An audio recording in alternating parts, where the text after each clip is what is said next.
hak asasi manusia itu tidak hanya sipil dan politik, tidak hanya soal kekerasan, tidak hanya hate speech, tidak hanya soal sistem pemilu, tidak hanya soal pembunuhan, tapi juga soal sandan, pangan, dan papan. Soal makan, kenyang, sehat, dan pintar. Stand by. On the record. Halo Sobat Antara, ketemu lagi dengan saya Suwanti di podcast Antara on the Record. Ini program kesayangan kita semua ya. Dan kali ini, di episode ini kita akan ngobrol tentang sesuatu isu yang berat dan juga penting menurut saya nih setidaknya. Yaitu adalah tentang hak asasi manusia. Dengan narasumber kita kali ini ada Menteri HAM RI, Bapak Natalius Pigai. Pak Pigai, apa kabarnya Pak? Baik, sehat, walafiat, syukur, alhamdulillah. Alhamdulillah, senang sekali pasti saya ngedengarnya. Dan kita mau ngobrol tentang HAM tentunya Pak Pigai. Tapi sebelum jauh mengenai itu, kan kayaknya berat sekali nih ya pembahasannya ya, setidaknya buat saya nih. Kita bicara hal yang ringan-ringan dulu kali ya. Ini saya kalau boleh jujur kepada Pak Menteri, ini pertama kalinya saya mampir ke kantor Menteri yang tidak biasa. Karena adanya tidak biasa menurut saya ya, karena adanya di rooftop, terus sekelilingnya hijau-hijau gitu ya, ada banyak pohon, ada air, burung, ada ikan, ada pohon, betul, bisa duduk di katakanlah kantor di hutan belantara. Kantor di hutan belantara. Jadi hutan di hari yang panas, Jakarta. Kantor Menteri di hutan belantara Jakarta. Oke, kantor Menteri HAM di hutan belantaranya Jakarta. Ini di tengah kota, siang hari panas-panas, tapi kita bisa lihat yang adem-adem gitu Pak Menteri. Tapi mungkin buat Sobat Antara bisa diceritakan kenapa membuat konsep kantor yang seperti ini, yang unik ini? Jadi begini, saya ini pegawai negeri sipil. Karier saya itu pertama jadi honorer di Kementerian Tenaga Kerja dan Transmigrasi. Setelah itu CPNS, PNS, saya dapat jabatan struktural fungsional hampir 18 tahun ya. Jadi pegawai negeri saya tahu. Setelah itu saya pindah di Komnas HAM, juga memimpin unit pemerintah, instansi pemerintah ya. Itu yang pertama. Yang kedua, karier saya ini tahun 1999 itu mungkin banyak aktivis 98 belum dapat jabatan. Saya sudah staf khusus Menteri Al-Hilal Hamdi, Menteri Transmigrasi. Setelah itu beliau jadi Menteri Tenaga Kerja dan Transmigrasi, saya masih staf khusus Menteri. Umur saya 22 tahun waktu itu. Setelah Al-Hilal Hamdi itu saya juga masih staf khusus Menteri Yaakob Nuawea, Menteri berikutnya. Setelah itu masih staf khusus Menteri juga Fahmi Idris. Setelah itu saya masih kembali ke struktural waktu Herman Suparno dan Muhaimin Iskandar. Setelah itu saya jadi komisioner Komnas HAM ya. Jadi kalau di dalam pengelolaan pemerintah dekat dengan menteri, budaya kerja seorang menteri, gaya kerja seorang menteri itu saya paham. Sehingga begitu saya ditunjuk oleh Bapak Presiden Prabowo jadi menteri tanggal 21 Oktober, saat itu juga 2 jam kemudian saya masuk kantor. Ya, saya kumpulkan, karena waktu itu pegawai hanya saya sendiri, saya kumpulkan para pejabat ex-Direktorat Jenderal HAM. Baru saya tanya, gedung ini milik siapa? Siapa yang bangun dan tahun berapa? Saya minta cek, pada saat itu juga mereka cek. Akhirnya kita cek lagi besoknya, cek di Kementerian Keuangan. Ternyata gedung ini dibangun atas nama Direktorat Perlindungan HAM. Tahun 1970-an akhir. Setelah itu saya bilang oke, kalau itu milik Direktorat Perlindungan HAM, maka hak milik Kementerian HAM. Begitu setelah jadi hak milik Kementerian HAM, memang 1 minggu kemudian jadi hak milik, kita ambil. Ya, saya merasa bangga karena tidak semua menteri baru, apalagi kementerian baru, itu bisa memiliki kantor. Apalagi sendiri gitu ya? Gedung sebesar 9 lantai ini. Saya waktu itu saya bangga dan saya cek semua kantor di atas ini kosong. Lantai 9 ini kosong. Kemudian saya tanam pohon. Tanam pohon, bunga. Kemudian saya bikin kolam. Kemudian ada juga burung-burung. Ya, pertengahan 2025 itu semua rimbun semua. Sudah rimbun ya, hijau jadi semua saya ya? bikin kantor di tengah kota, di tengah hutan belantara, semacam itu.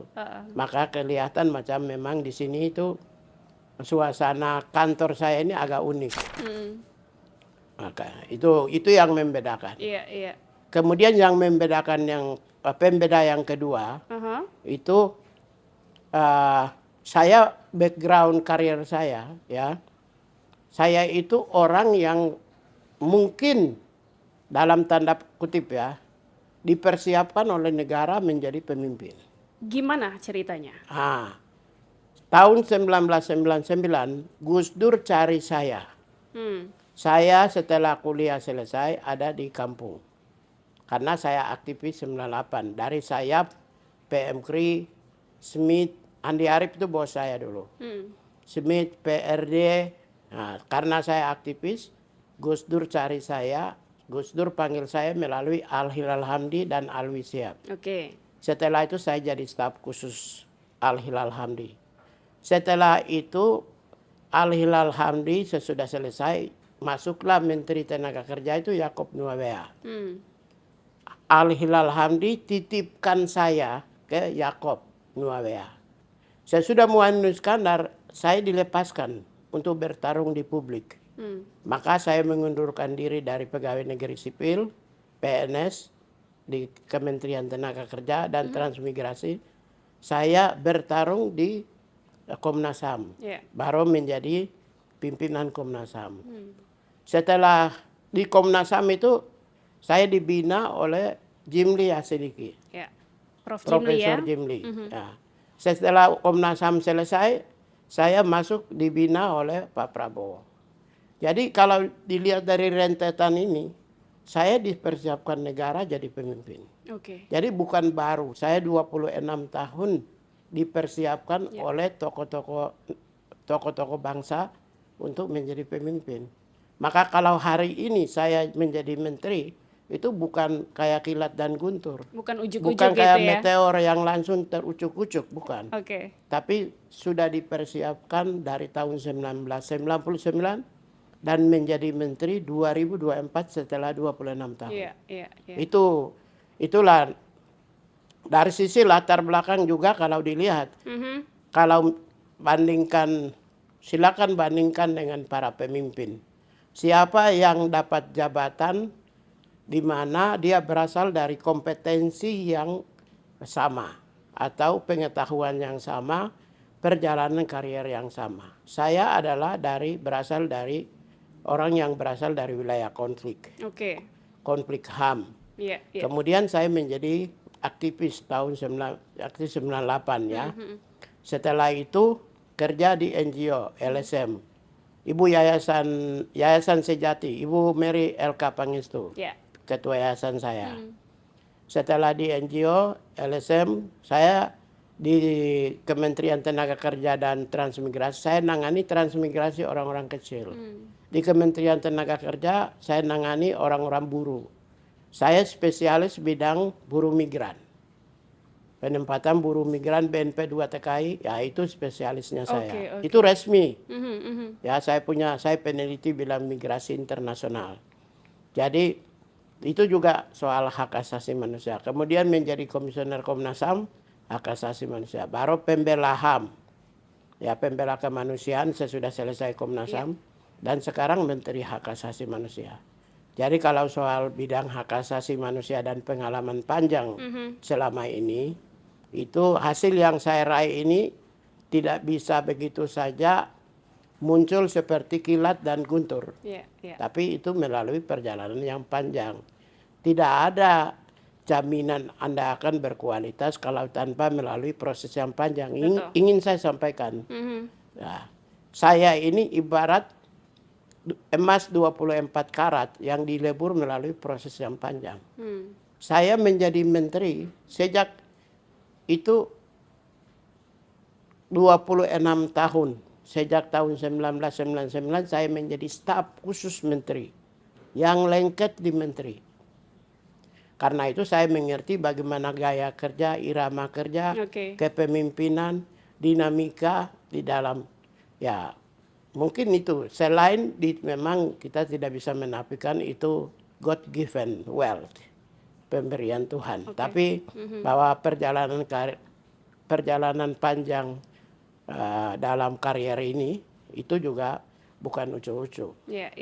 Jadi Pak Menteri menyatakan sudah ditempa begitu ya sekian 20-an tahun, dan ini pasti Pak Menteri akan juga menjawab opini-opini gitu ya di publik yang kalau bisa saya bilang meragukan gini, begitu ya. Gimana ini? Gini, keraguan terhadap para menteri atau pejabat itu tidak hanya saya.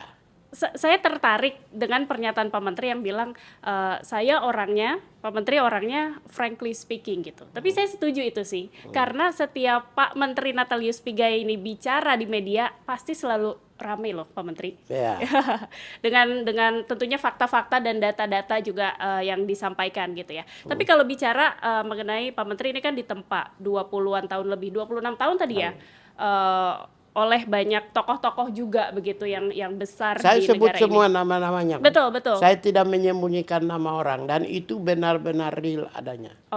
Dan sebagai tanda juga apresiasi terhadap para tokoh tersebut ya.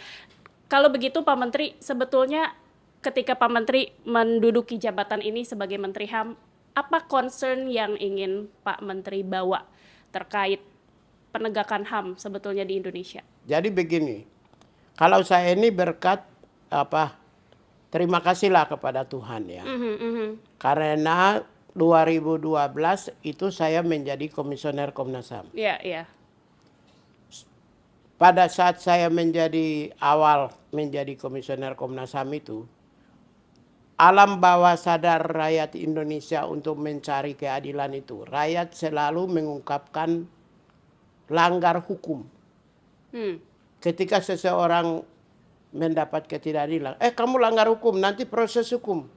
Setiap orang mengungkapkan langgar hukum. Hukum mendominasi alam pikir manusia Indonesia hampir selama 80 tahun.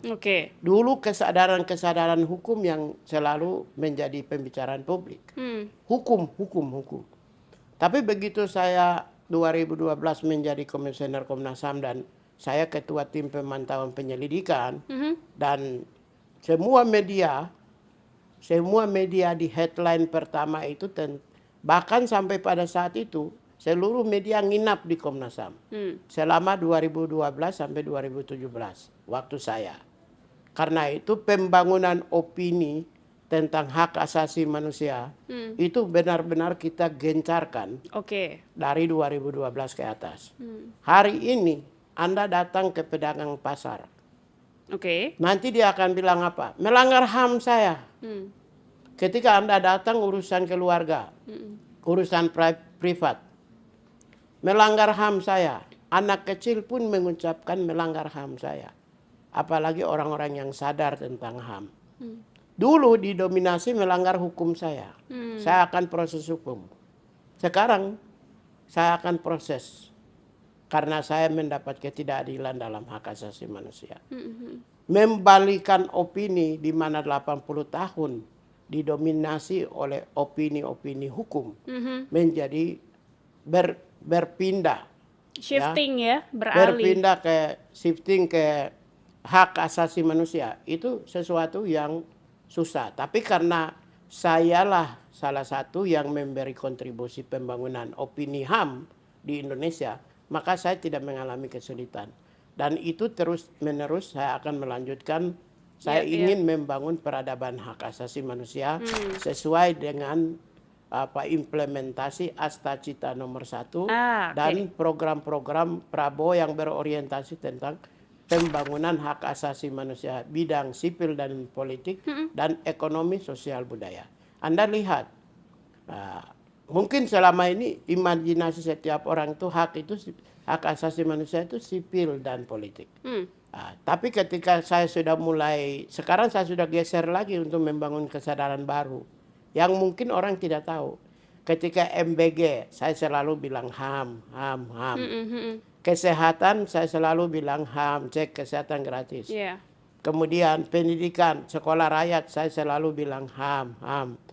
Kampung nelayan, Desa Merah Putih, Koperasi Merah Putih. Desa, semua kebijakan ekonomi, sosial, budaya. Itu ketika saya ucapkan HAM, maka alam bawah sadar manusia Indonesia itu akan mengerti bahwa hak asasi manusia itu tidak hanya sipil dan politik, tidak hanya soal kekerasan, tidak hanya hate speech, tidak hanya soal sistem pemilu, tidak hanya soal pembunuhan, tapi juga soal sandan, pangan, dan papan. Soal makan, kenyang, sehat, dan pintar. Maka kita lihat lebih dari setengah anggaran APBN nasional dari 3.600 triliun bahkan sampai lebih itu diarahkan pada pembangunan hak asasi manusia, apakah baik sipil dan politik maupun juga ekonomi, sosial, budaya. Jadi hari ini nuansa pembangunan itu dirasakan dengan bernuansa hak asasi manusia. Itu fakta. Fakta. Itu fakta. Untuk itulah yang tadi adalah pembangunan kesadaran HAM di seluruh Indonesia, peradaban HAM. Yang kedua adalah program-program yang berorientasi pada pemenuhan, perlindungan, dan penghormatan hak asasi manusia, apakah sipil dan politik maupun ekonomi dan sosial dan budaya. Yang ketiga adalah penguatan internalisasi instrumen hak asasi manusia, yaitu menghadirkan aturan-aturan untuk mengerem ketidakadilan. Namanya memproteksi ketidakadilan, meniadakan atau mengurangi ketidakadilan. Contoh, saya sudah siapkan draft undang-undang hak asasi manusia, tinggal dalam bulan Mei ini sudah minta surprise kemudian kepada DPR tentang undang-undang HAM kita punya. Saya juga menyiapkan berbagai peraturan untuk melindungi berbagai aspek, misalnya bagaimana kepatuhan aparat TNI Polri terhadap hak asasi manusia, bagaimana kepatuhan dunia usaha terhadap hak asasi manusia, bagaimana kepatuhan kementerian, lembaga, dan provinsi, kabupaten, kota terhadap HAM. Ada aturan-aturan yang mengatur tentang kepatuhan, maka akan ada penilaian. Kalau ada kepatuhan dan penilaian, maka orang takut melakukan kejahatan. Karena state actors, aktor-aktor negara itu adalah aktor yang ditempatkan sebagai orang yang berpotensi bisa melakukan kejahatan, maka mereka inilah yang kita rem. Patuhan. Jadi nanti begitu undang-undang itu kita hadirkan, perpres, berbagai peraturan tentang kepatuhan kita hadirkan, maka kejahatan dan ketidakadilan yang dimunculkan itu akan berkurang. Termasuk peraturan kepatuhan itu salah satunya adalah yang peraturan yang menghadirkan supaya melindungi atau memproteksi. Salah satunya adalah kita hadirkan pasal khusus maupun juga peraturan yang memproteksi para pembela HAM. Jadi hak, itu penting ya. Hak imunitas bagi pembela HAM tidak bisa dipidana dalam pada saat dia bekerja untuk membela bagi orang yang membutuhkan pertolongan. Itu tidak hanya itu, banyak kita masukkan. Termasuk juga di dalam draft itu saya juga masukkan banyak di dalam draft undang-undang hak asasi manusia itu hampir saya rombak total. Mumpung membahas soal RUU HAM begitu, mungkin kita kalau bisa menjelaskan kepada Sobat Antara nih Pak Menteri, tadi kan Pak Menteri menyebut bahwa merombak begitu ya berbagai sejumlah hal di dalam rancangan undang-undang ini. Kalau kita bisa melihat gambaran besarnya dari undang-undang yang sudah ada sebelumnya untuk kemudian diubah, dirombak, ini peralihan seperti apa sih? Oh, ini kalau undang-undang hak asasi manusia itu lebih radikal, lebih revolusioner dan lebih perspektif masa depan HAM dunia. Jadi jangan salah, di seluruh dunia itu belum ada yang mengatur tentang aspek-aspek tertentu. Misalnya ada beberapa negara, sedikit negara saja yang mengatur tentang hubungan antara bisnis dan HAM. Tapi kemudian yang kedua, saya juga tegaskan hubungan antara hak asasi manusia dan lingkungan. Itu baru. HAM dan Human Rights and Environment itu baru di seluruh dunia. Sehingga nanti suatu saat ecocide, biocide, dan kejahatan terhadap yang dilakukan di dalam dunia perusahaan itu bisa diadili di HAM. Itu aspek baru di dalam. Kemudian yang ketiga misalnya aspek hak asasi manusia dan human right and corruption. Hak asasi di seluruh dunia kita baru pertama. Kalau kita besok undang-undang ini ditetapkan, maka kita akan punya unggul di seluruh dunia. HAM dan lingkungan kita unggul pertama. HAM dan korupsi kita akan menjadi negara yang unggul. Kemudian di dalam undang-undang disebutkan hak asasi manusia dan bisnis juga akan lebih maju daripada. Kemudian perlindungan terhadap pembela HAM, protection to human right defenders, ini juga menjadi salah satu karena akan dibunyikan dalam sebuah undang-undang.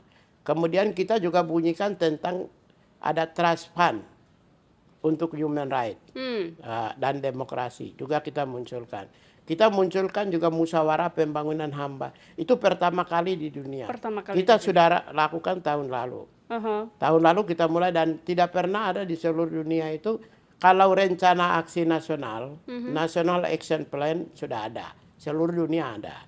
Tapi kalau musyawarah pembangunan HAM nasional yang dilakukan melibatkan kementerian, lembaga, provinsi, kabupaten, kota itu kita baru pertama kali di dunia kita lakukan. Kemudian kita juga sudah launching indeks hak asasi manusia muncul di BPS. Jadi kebijakan-kebijakan kita ini, kalau kami ini kan komunitas human right, ya. Jadi komunitas hak asasi manusia itu kita mengerti, ya kita unggul di bidang mana, kita sama dengan negara lain atau kita tertinggal. Dulu dalam regulasi-regulasi itu, dulu masih unggul Filipina. Filipina lebih unggul dari kita. Sekarang kita sudah melewati Filipina. Sudah mengungguli Filipina. Karena kita internalisasi instrumen hak asasi manusia lebih komprehensif. Baik itu pelaksananya maupun juga pengawasnya. Misalnya gini, kita punya justice system sendiri. Kita punya instrumen-instrumen yang berorientasi pada pemenuhan kebutuhan hak asasi manusia sendiri. Kita punya instrumen-instrumen yang berorientasi pada protection, perlindungan HAM sendiri. Kita ada berbagai instrumen yang berorientasi pada penghormatan hak asasi manusia sendiri. Tapi juga kita punya human right justice system sendiri. Oleh karena itu, bahkan human right justice systemnya, bahkan ada lembaga-lembaga human right, National Human Rights Institution, itu kita tidak hanya Komnas HAM.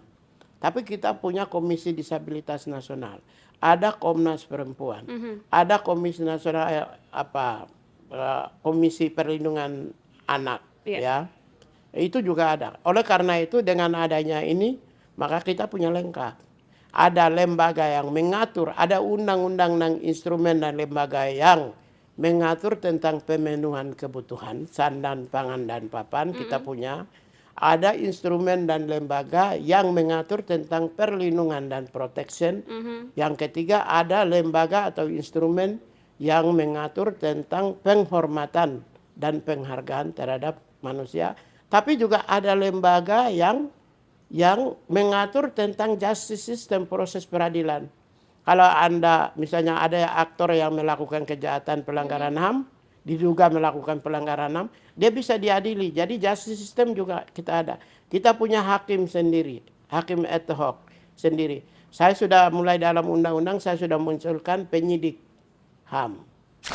Jadi kalau penyidik HAM ini kita akan menjadi salah satu negara dari sedikit negara di dunia yang punya penyidik hak asasi manusia. Saya sudah pertemuan dengan Jaksa Agung. Nanti Jaksa Agung kemarin membolehkan kami bentuk penyidik di Komnas HAM. Itu, jadi kita komprehensif dan lengkap. Iya, di RUU tersebut yang pastinya terus didorong ya, Pak Menteri ya. Kalau di DPR Komisi 13 sih saya lihat mereka juga bahagia. Tapi kalau aspek-aspek tertentu pasti debatable. Misalnya Seperti apa? yang tadi saya bilang itu. Saya sudah masukkan, kami sudah masukkan khusus yang akan menjadi, karena Komnas HAM ini akan kuat seperti KPK, maka yang akan bisa dicalonkan menjadi komisioner Komnas HAM adalah tidak berlatar belakang militer atau militer aktif.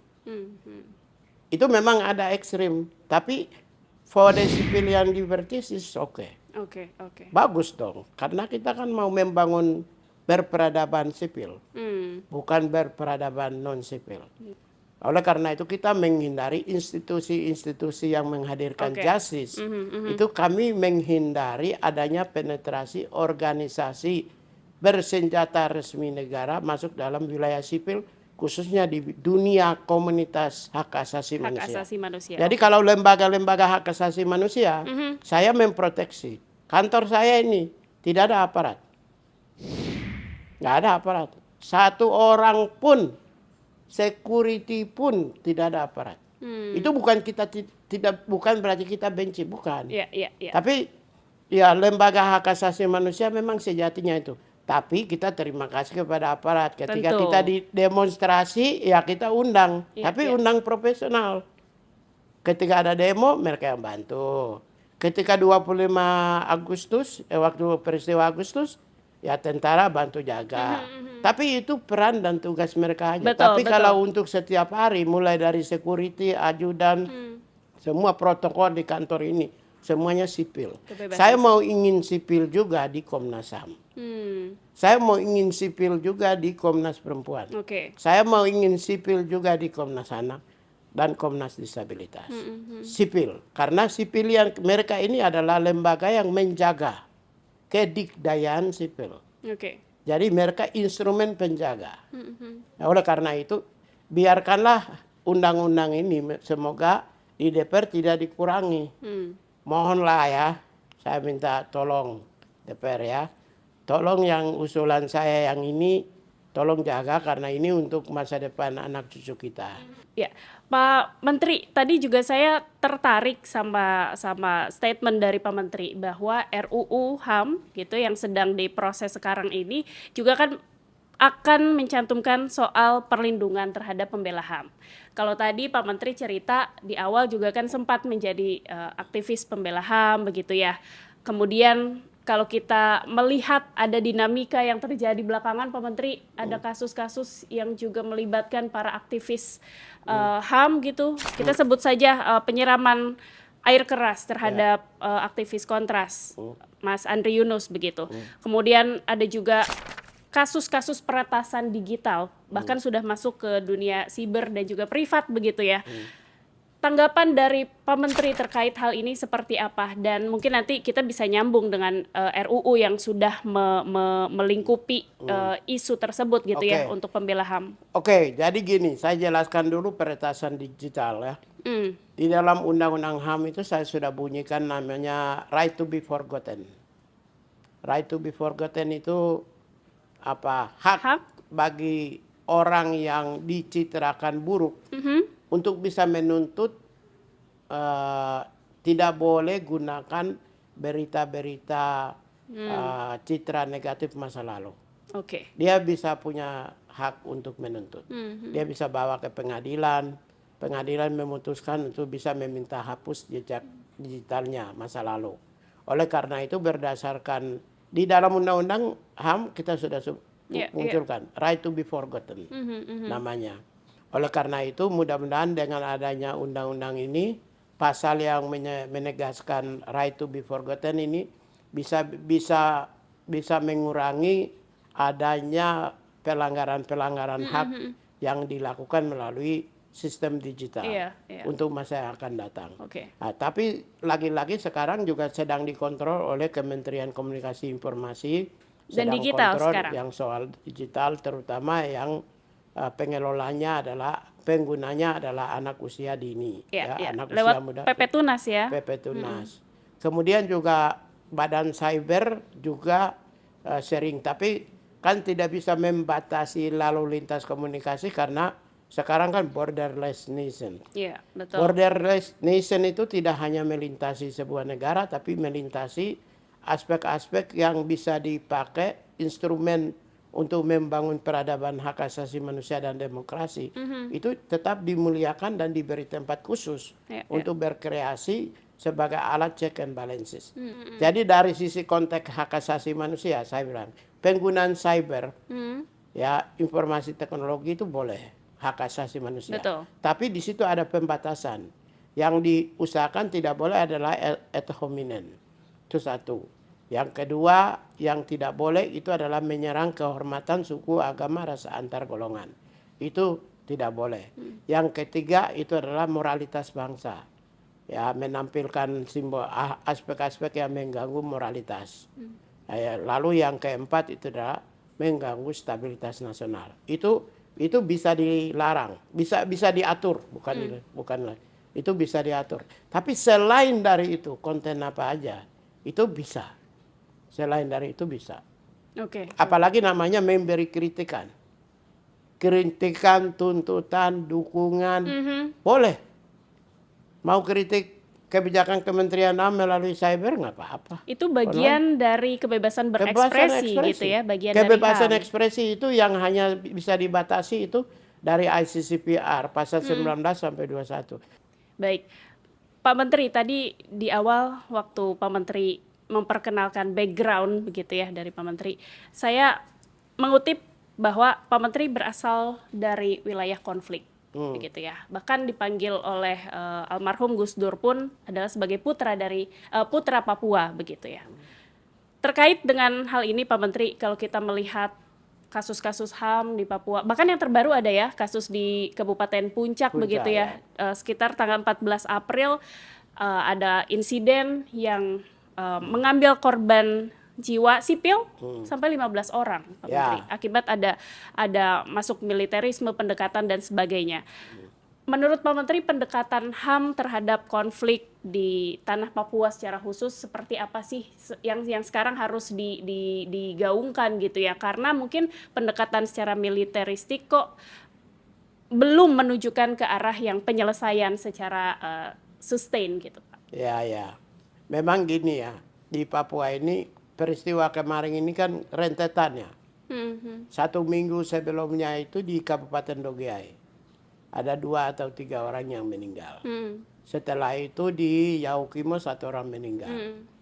Kemudian di Puncak itu data yang saya dapat itu 2 versi. Ada yang 15 orang, ada yang mengatakan 10.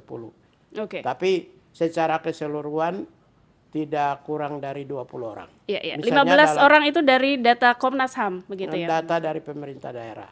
Tapi kalau data dari ada beberapa dari komunitas lain sampaikan 10. Tapi semua korban baik yang meninggal maupun tidak itu tidak kurang dari 20 ya. Kemudian kemarin ada peristiwa lagi di Timika. Saya pikir memang peristiwa-peristiwa yang terjadi ini sebenarnya mengapa mendapat perhatian publik sekarang?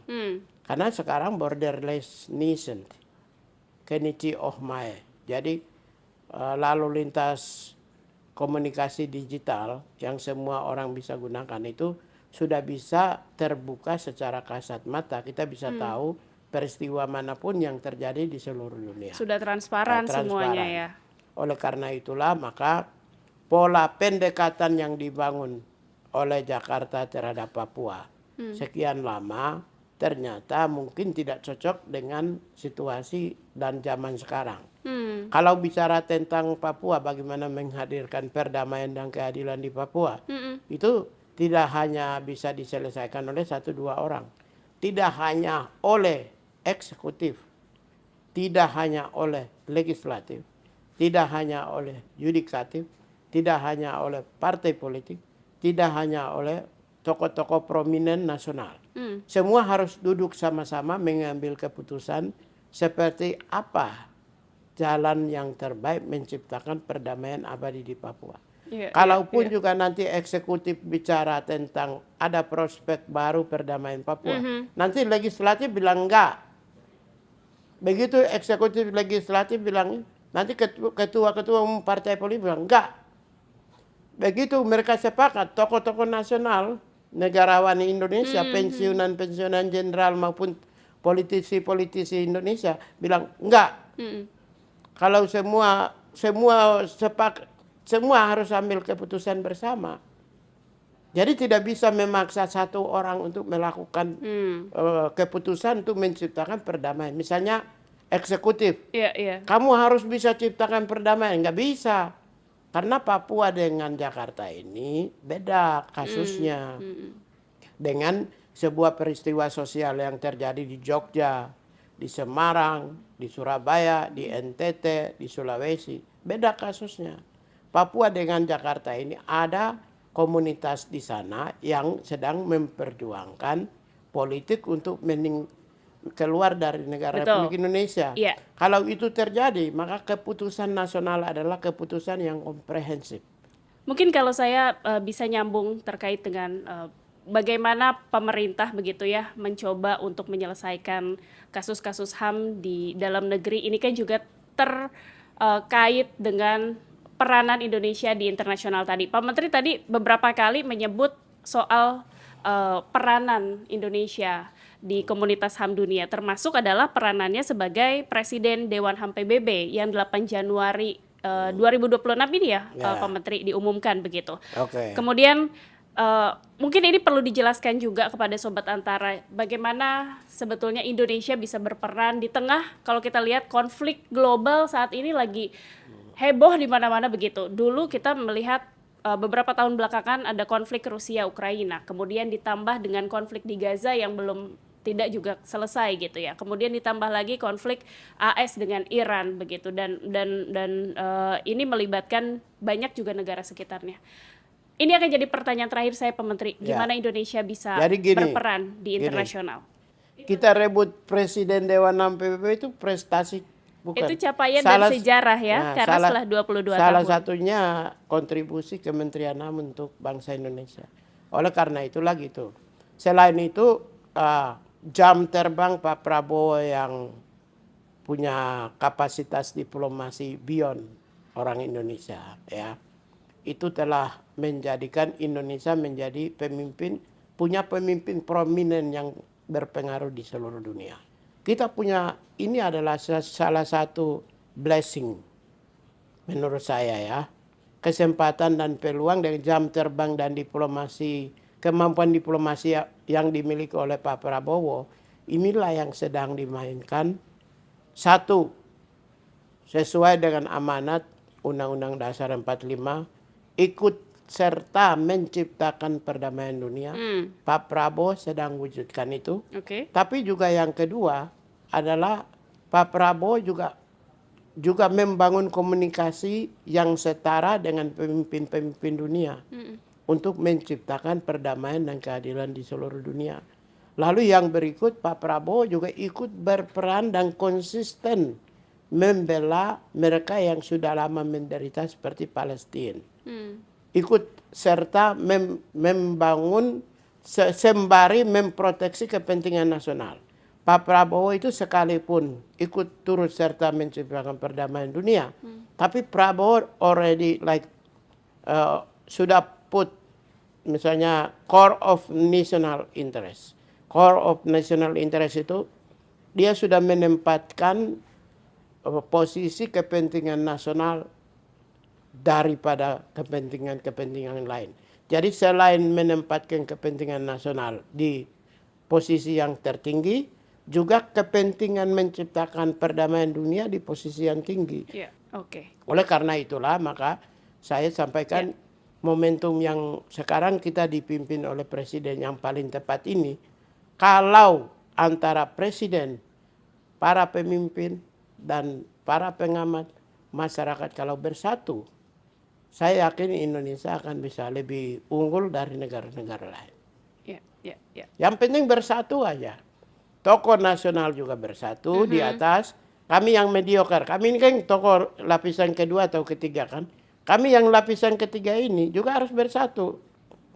Dengan civil society harus bersatu, pengamat harus bersatu, komunitas suku, agama, ras, antar golongan berintegrasi, membangun kesatuan bangsa. Satu kesatuan komponen ini satu, maka Indonesia akan hebat. Bayangkan situasi saat ini. Saya harga bensin di Malaysia itu 4 ringgit. 4 ringgit itu ekuivalen dengan 18.000, 19.000. Di Malaysia kita berapa? Kita sekitar 12, 12. Kita kan sekarang berapa? Malaysia aja sudah 18.000. Ini fakta ini. Fakta yang saya tanya langsung, saya lihat langsung, bahkan di depan saya mereka isi bensin. Kalau begini, situasi kayak begini, beliau mampu mengendalikan harga sandan pangan papan. Beliau bisa mampu menjaga kelestarian komunitas seluruh anak bangsa. Beliau bisa mengendalikan harga gejolak pasar, dampak dari gejolak di Timur Tengah. Beliau juga bisa mampu menjaga harga BBM saat ini. Kenapa kita ributkan? Kenapa kita nggak sabar? Kenapa? Kalau jabatan kan gampang. Nanti 2029 kita bertarung. Kami siap bertarung, tapi fair. Semua anak bangsa bertarung. Siapa yang jadi presiden, kalau evaluasi kita kritik. Gitu. Tidak apa-apa. Kalian kalau jadi presiden, kita juga tetap kritik. Tapi kalau kami jadi presiden, kamu boleh kritik, tapi tidak boleh bikin ribut, bikin rusak, bikin yang mengganggu stabilitas, mengganggu keadaan masyarakat. Masyarakat lagi sedang untuk mempersiapkan untuk memenuhi bagaimana bekerja banting tulang untuk memenuhi kebutuhan kehidupan yang lebih sejahtera. Kenapa kita ributkan yang tokoh-tokoh ini? Pak Menteri, kalau begitu tadi kan setiap pertanyaan saya dijawab secara komprehensif gitu ya sama Pak Menteri. Satu pertanyaan bisa menjawab pertanyaan-pertanyaan lainnya gitu ya. Tapi untuk di akhir ini saya mau mohon ke Pak Menteri untuk menyampaikan satu kalimat aja mengenai upaya pemerintah untuk pembangunan peradaban HAM di Indonesia tadi. Silakan Pak Menteri. Satu kalimat? Satu kalimat aja. Satu kata atau kalimat? Satu kalimat boleh. Jadi Prabowo mau menitipkan legasi bagi bangsa Indonesia nanti di masa yang akan datang, bangsa yang berperadaban hak asasi manusia. Cukup ya? Satu kalimat. Ya, itu. Legasi yang harus kita bangun bersama, Pak Menteri. Dan kita akan mewujudkan itu. Kerja kerasnya sudah dari lama sebetulnya, termasuk sekarang ini dan juga di masa depan pasti akan kita mewujudkan peradaban HAM di tanah air. Terima kasih banyak Pak Menteri, Pak Natalius Pigai. Kita sudah ngobrol banyak ya, panjang lebar mengenai pembangunan HAM di Indonesia dan juga perannya di internasional. Semoga ada kesempatan lain untuk kita ngobrol lebih lanjut mengenai HAM di tanah air. Siap. Kalau kapan-kapan aja boleh. Boleh ya? Tentu. Makasih Pak Menteri. Dan Sobat Antara, itulah ngobrol saya bersama Pak Menteri HAM RI, Bapak Natalius Pigai. Jangan lupa untuk menyimak podcast Antara di antaranews.com dan YouTube Antara TV Indonesia.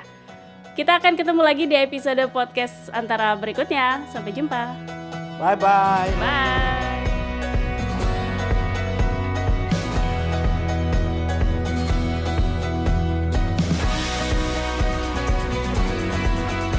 Stand by on the record.